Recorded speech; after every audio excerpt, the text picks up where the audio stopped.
Exactly. And I think President Obama is finally erasing that. You don't have to look in the entertainment section, in the police blotter, or the sports section to see somebody black. Isn't it refreshing? Being a spokesperson.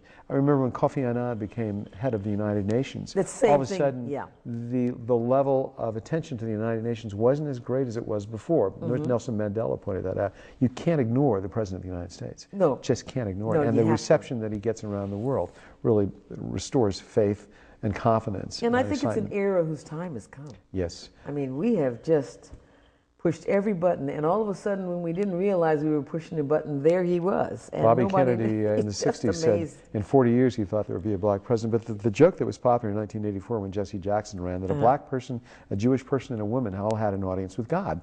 And the Jewish person said, Lord, will there ever be a Jewish president? The Lord said, you know, there will be a Jewish president, but not in your lifetime. The woman said, will there ever be a female president? The Lord looked at her, he said, there will be a female president, but not in your lifetime. The brother looked at God, he said, God, will there ever be a black president? He looked at him and said, yes, my son, but not in my lifetime. But see, now all of that has changed. I love all of that has changed. All that has changed. And the amazing thing about that is that nobody saw it coming. I'm talking about Jesse Jackson said he didn't see it coming. No. I'm saying that nobody in the he thought he was political world thought it. They saw it get a name for himself and then run for governor of Illinois. But the further he went, and I took a train back. My wife and I took a train back to the inaugural, and we watched. I went to the convention. I went to the inaugural. I wanted to witness Black history. You had to. Firsthand. I was at Martin Luther King's home, his parents' home, in 1962, the year before the March on Washington. So we had already been there and heard him preach at Ebenezer Baptist Church and met him and met his family. So I didn't go to the March on Washington. I knew I wasn't going to miss this convention, nor was I going to miss the inaugural. And going across country by train, you saw the entire expanse of the country. It stopped in Harper's Ferry.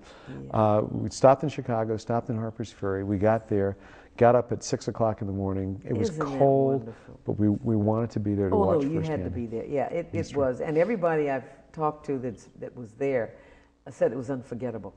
You had 2 million people on the mall, not one incident. Not one violent incident, because it was like total respect. And we sat behind the people Tuskegee from all walks of life, every race, people came from all over the world, not one incident. It was like, we can come together, can't we? Yeah, exactly right. It is amazing. Noah, you've got to write a book. We were just talking about, I mean, you're a walking encyclopedia, and the good thing about is that you remember all the details.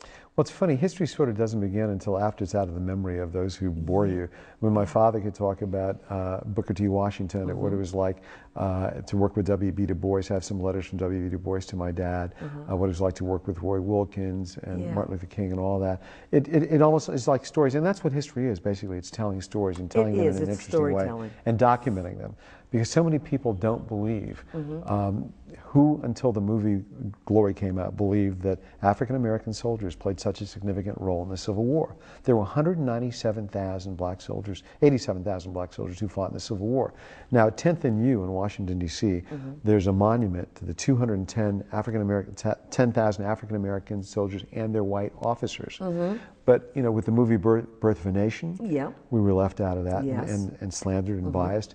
Gone with the Wind didn't show the contribution. So it wasn't until Sight, Sound, and Motion, this movie, and I went down to Beaufort, South Carolina, where they were filming it, and I met a man whose grandfather had fought in that regiment. He died April 8th, 1940, the last man to die from the 54th Massachusetts. Interesting story.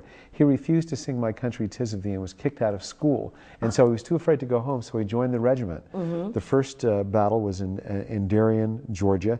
He went to go drink from a well which was poisoned by the slave owners. And that little slave girl said, that's poison. He was wounded at Fort Wagner. He played dead.